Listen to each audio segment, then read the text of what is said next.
Anualmente, no mundo, são fabricadas mais de 2 bilhões de mesas, mas apenas algumas delas são verdadeiras obras de arte. Neste vídeo, mostraremos como, a partir de uma tábua irregular e rachada, nasce uma mesa única com flores vivas, congeladas em resina transparente como em âmbar. Você descobrirá por que essas cicatrizes da madeira não são escondidas, mas destacadas, e como as pétalas de papoula mantêm sua vivacidade por décadas. Mas o mais importante, um segredo espera por você, que não se encontra em nenhum workshop. Assista até o final e seja o primeiro a descobri-lo.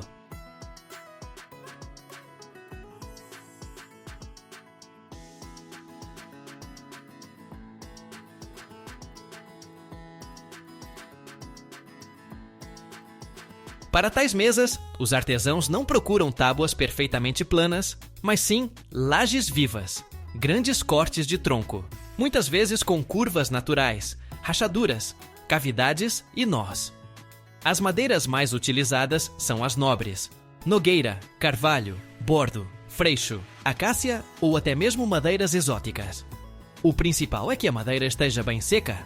A umidade não deve ultrapassar de 8 a 12%, caso contrário, com o tempo, podem aparecer rachaduras ou deformações. Após a escolha da tábua, ela é limpa de casca, poeira e revestimentos antigos. Todas as rachaduras, cavidades e buracos não são disfarçados, mas, ao contrário, são cuidadosamente limpos e preservados, pois são eles que criam o padrão único da futura mesa. Muitas vezes, esses defeitos naturais se tornam a moldura para flores ou outros elementos decorativos, que são então preenchidos com resina epóxi.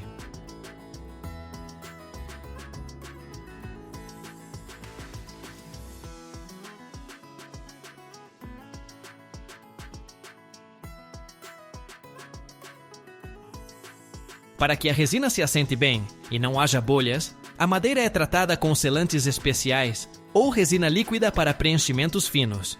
Isso fecha os poros da madeira e impede a saída de ar durante o preenchimento principal. Em seguida, a tábua é lixada, mas não nivelada até uma geometria perfeita. A borda viva, a ondulação natural ou até mesmo as rachaduras são mantidas. Essa irregularidade é o toque especial que torna cada mesa única. Como podem ver, é graças a essa preparação que as peças de tábua parecem orgânicas, interessantes e irrepetíveis. A base ideal para uma mesa em que as flores parecem flutuar em resina transparente em meio ao relevo natural da madeira. Durante o processo de produção de mesas únicas, o ar se enche com o cheiro de serragem fresca. A luz pousa suavemente sobre a textura da madeira, destacando cada nó, cada rachadura, que aqui não são escondidos, mas, ao contrário, exibidos como cicatrizes no rosto de uma pessoa experiente.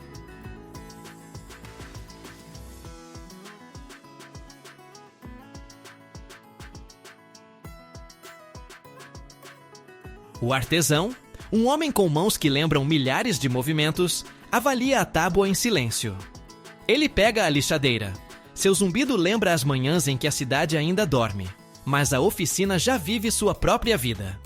A superfície fica cada vez mais lisa. Os dedos deslizam sobre a madeira, captando irregularidades microscópicas. O artesão trabalha sem pressa, mas com confiança, como se cada movimento fosse parte de algum ritual antigo. Sobre a mesa, ao lado da tábua, são colocadas flores vivas, delicadas margaridas, papoulas vibrantes, pétalas que até recentemente tremiam ao vento. Elas são dispostas na superfície, buscando a composição ideal, como um artista que cria um quadro com o que a natureza lhe deu. Cada flor é uma pequena história de verão, capturada em um instante. Para que as flores em mesas de resina epóxi pareçam vibrantes e vivas, elas são preparadas com um cuidado especial. Afinal, a beleza e a durabilidade da composição dependem disso.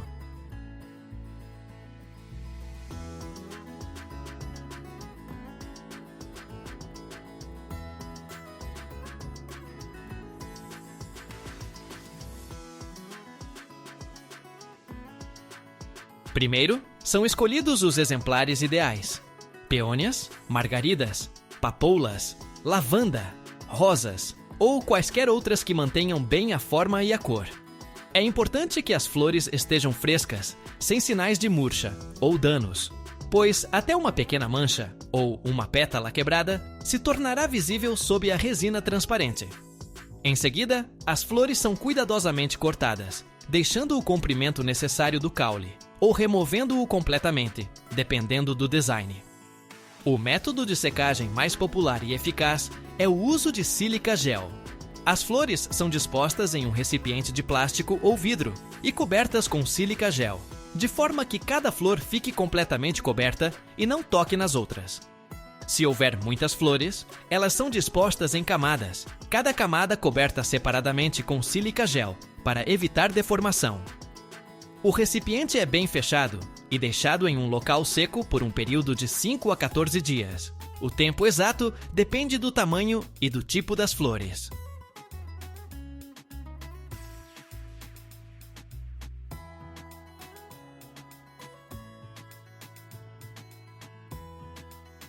A sílica gel extrai toda a umidade, preservando a forma e a cor das pétalas da maneira mais natural possível. É por isso que as flores, após essa secagem, parecem recém-colhidas e não perdem sua vivacidade mesmo sob uma camada de epóxi. Às vezes, para flores pequenas ou ervas, usa-se a prensagem. Elas são colocadas entre folhas de papel, sob uma prensa, mas este método é mais adequado para composições planas, de herbário. Após a secagem, as flores são cuidadosamente retiradas da sílica gel, o que pode ser feito com uma pinça. Em seguida, os resíduos de grânulos são sacudidos e elas são deixadas para descansar ao ar por algumas horas, para garantir que não restou umidade. Depois, as flores estão prontas para serem colocadas no molde da mesa. São dispostas na tábua ou em um molde especial, buscando a composição ideal, e só então são cobertas com resina epóxi. O artesão mistura a resina epóxi, transparente como a névoa da manhã sobre o rio. Ela escorre lentamente para o molde, envolvendo as flores, como se preservasse sua beleza por séculos.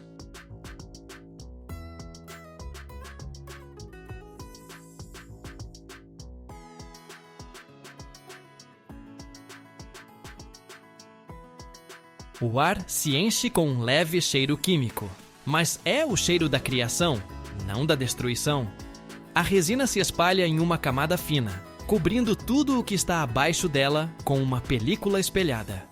O artesão observa atentamente para que não reste nenhuma bolha, pois até a menor delas pode arruinar a transparência perfeita. Quando a resina endurece, começa uma nova etapa, o lixamento.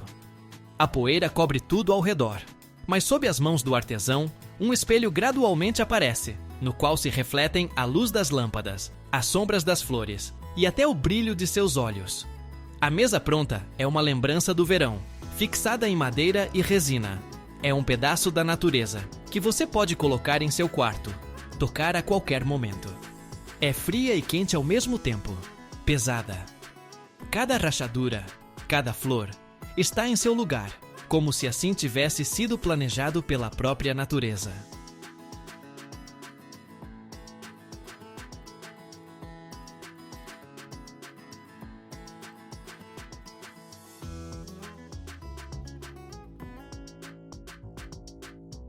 O artesão passa a mão pela superfície, acena com a cabeça em satisfação. Ele sabe, esta mesa é única no mundo. Nela não há nada de acidental. Tudo é resultado de paciência, experiência e amor pelo ofício. E mesmo que amanhã ele faça outra, ela será completamente diferente, porque a madeira, as flores e o humor nunca se repetem. A principal demanda por estas mesas únicas é formada pela popularidade no setor hoteleiro e de restaurantes, na construção residencial, bem como pelo crescente interesse em produtos artesanais e únicos. Dentre toda a gama de produtos de resina epóxi, as mesas com flores ocupam um nicho notável como objetos de arte que combinam funcionalidade e estética. Os clientes, muitas vezes, escolhem as próprias flores e o design, o que torna cada peça única.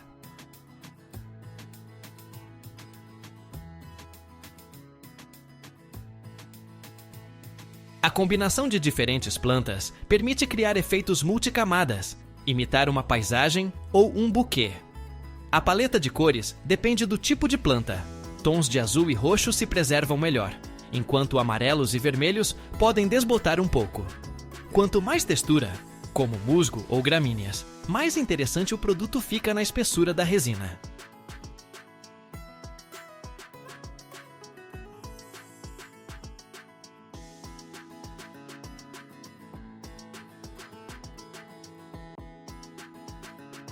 A cada ano, no mundo, são fabricadas mais de 2 bilhões de lâmpadas, mas poucos imaginam que dentro de uma pera comum há uma temperatura de mais de 3.000 graus, vácuo, gás inerte e uma espiral mais fina que um fio de cabelo. Sua jornada começa nos fornos, onde a areia se transforma em vidro incandescente, e termina na câmara de testes, onde cada lâmpada deve acender na primeira tentativa. Mas há um momento na produção que é cuidadosamente ocultado. Se você assistir até o final, descobrirá o principal segredo do que realmente acontece dentro de uma lâmpada, no momento em que ela é ligada.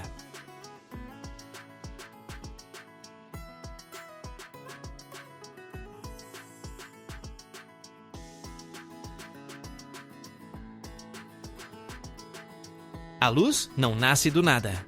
Na fábrica de lâmpadas, tudo zune, brilha, pisca e transforma vidro, metal e gás em milhares de fontes de luz todos os dias.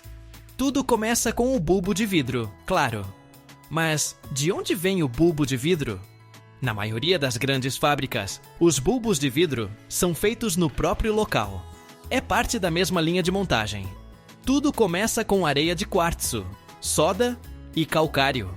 Eles são misturados, derretidos em fornos a uma temperatura superior a 1.500 graus Celsius. E então, máquinas especiais sopram o vidro derretido nas conhecidas peras. O processo é totalmente automatizado. Tubos ou gotas de vidro são alimentados em um molde, onde o ar é soprado, e o vidro assume a forma necessária do bulbo. Em seguida, ele esfria. É verificado quanto a microfissuras e segue pela linha para a fase de inserção da espiral de tungstênio.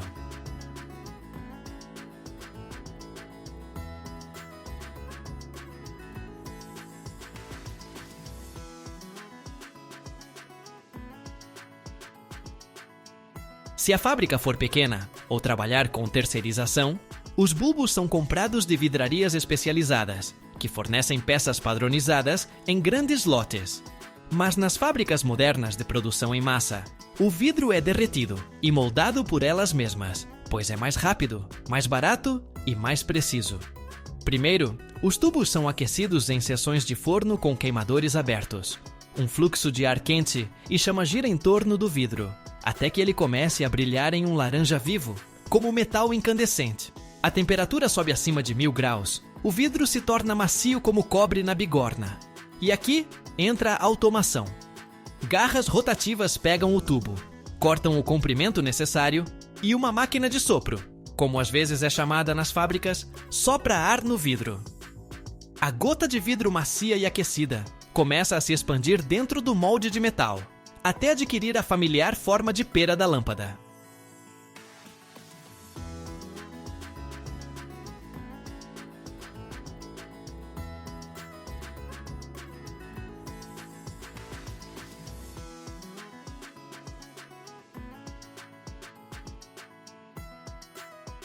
Às vezes, alongada ou até esférica, dependendo do modelo.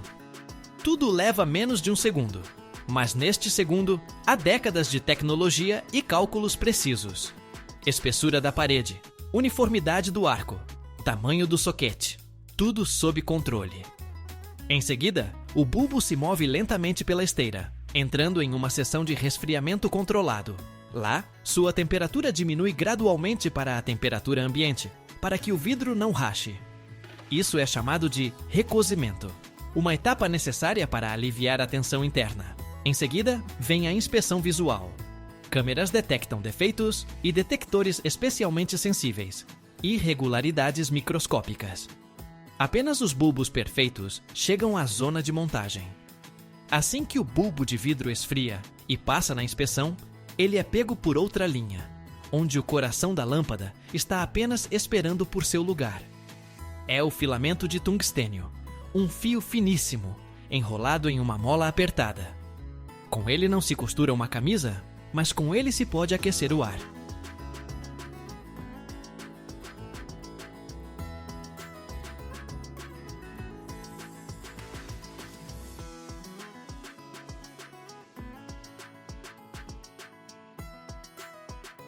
O tungstênio é pesado, refratário, com um ponto de fusão de mais de 3.400 graus. É por isso que ele está aqui. Ele é o único que pode suportar um calor de mais de 2.500 graus no coração da lâmpada e não derreter. A mola é formada a partir de um fio de tungstênio micrométrico em bobinas especiais. Dezenas de metros de fio são enrolados automaticamente.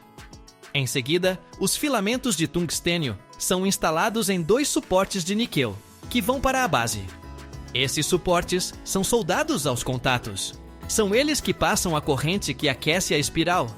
Parece simples, mas aqui tudo é ultra preciso. A distância entre as voltas, o comprimento uniforme do fio, a simetria, pois o menor desalinhamento resultará em luz incorreta, calor desigual e queima.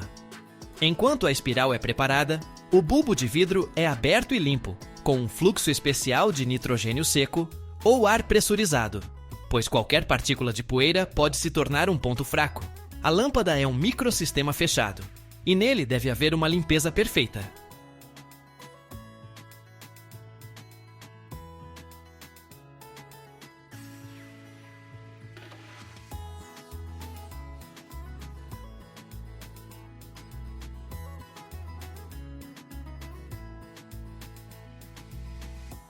Em seguida, a montagem do núcleo. A espiral de tungstênio com seus suportes é inserida na parte inferior da lâmpada. O pé, que foi previamente feito de vidro resistente ao calor. Aqui, mecânica e resistência térmica se combinam. É o local onde ocorre o contato entre vidro, metal e gás, e deve suportar dezenas de acionamentos por dia durante meses. Agora, a evacuação do ar. A lâmpada ainda está aberta, através de um estreito orifício técnico no bulbo.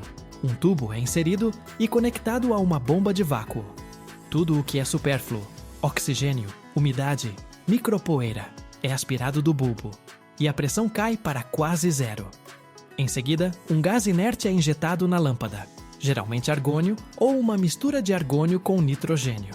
Eles protegem o filamento de tungstênio da oxidação e permitem que ele dure mais. E só depois disso, o bulbo de vidro é hermeticamente selado, aquecendo o pescoço do bulbo até amolecer.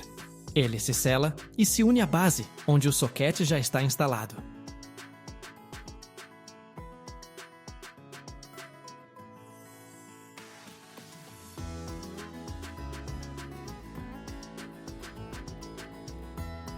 O soquete, aquela mesma espiral de metal ou 2 pinos, dependendo do tipo, com a qual a lâmpada é rosqueada no bocal.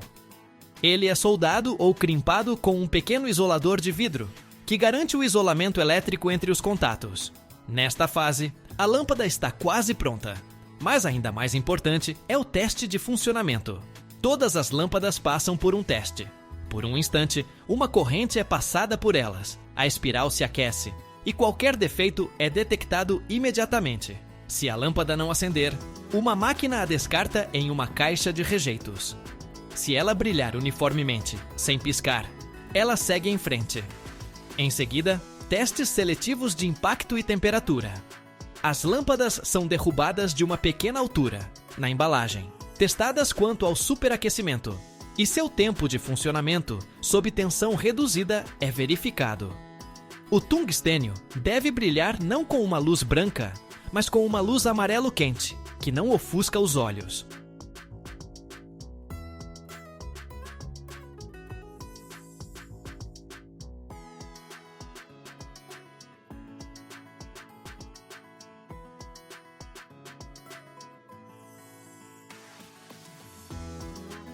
A embalagem também é automática.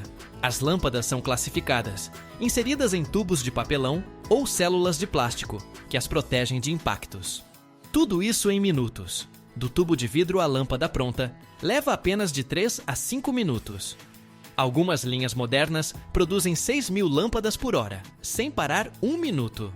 E quando no supermercado você pega uma lâmpada comum, lisa, leve, transparente, nela está contida toda essa jornada: vidro, fogo, gás, metal, automação, foco.